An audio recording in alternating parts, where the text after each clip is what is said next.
President of the United States. He's talking to a women's group, and the argument has been that the Democrats safely have the female vote and Republicans have to nab it from them to get it. Well, a few candidates have been successfully getting that vote or polling very, very well.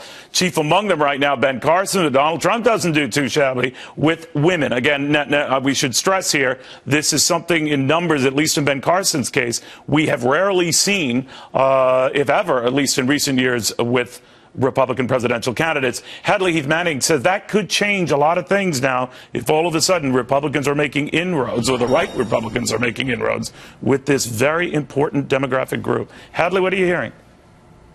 Well, we look at the numbers, and it's obvious that Carson's led in Iowa in this latest Quinnipiac poll due to support among women. When you look at men who are voting for Trump or Carson, they say that they're voting about 24 and 25%. That's virtually equal. But when you look at the female side of the equation, primary voters are saying 33% of them among women say that they would support Carson. So we're looking at a big gap between these candidates specifically because of the female vote. And we should also mention that Marco Rubio comes in second place among female voters on the Republican side. All right. Now, Donald Trump, we showed up there. Now, the argument, he's polling very, very well. It's not as if he polls awfully with women, but he doesn't do as well with women, which explains why he's lost a little bit of steam in Iowa. Should he worry? What do you think?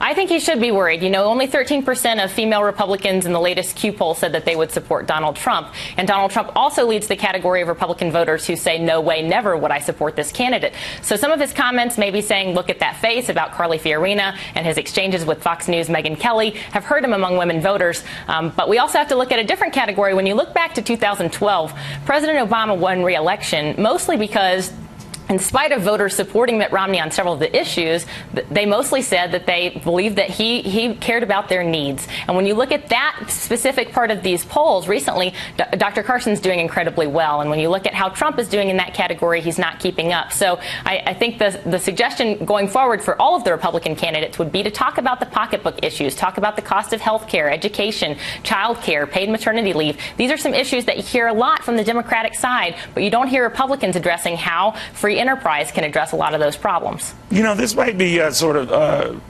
transparently obvious, but just being a woman, a candidate is a woman, doesn't necessarily mean you attract women. Carly Fiorina is finding that out. Hillary Clinton is finding that out. I mean, for a Democratic female presidential candidate, she's not running away with that female vote. And I wonder whether that says that a lot of women are just holding pat, not quite sure, not quite convinced that the issues that she raises necessarily resonate if they're not more economic. What are you sensing? Well, when you look inside of the Democratic camp, Hillary does have an advantage with Democratic women. She's actually polling 59% of Democratic women say they would support her, compared to only 33% but not in the who say they would support not Senator in the general Sanders. Aggregate. But not in the aggregate. Right. You're right, and I'm afraid that the Democrats are threatening to go too far with playing the woman card. You know, in the last debate, when Clinton was asked how would her administration be different from an Obama administration, she said, well, for one thing, she'd be a woman. But she didn't really have a substantive answer to that question, which I believe turned a lot of voters off. All right, Hadley Heath Manning, thank you very, very much.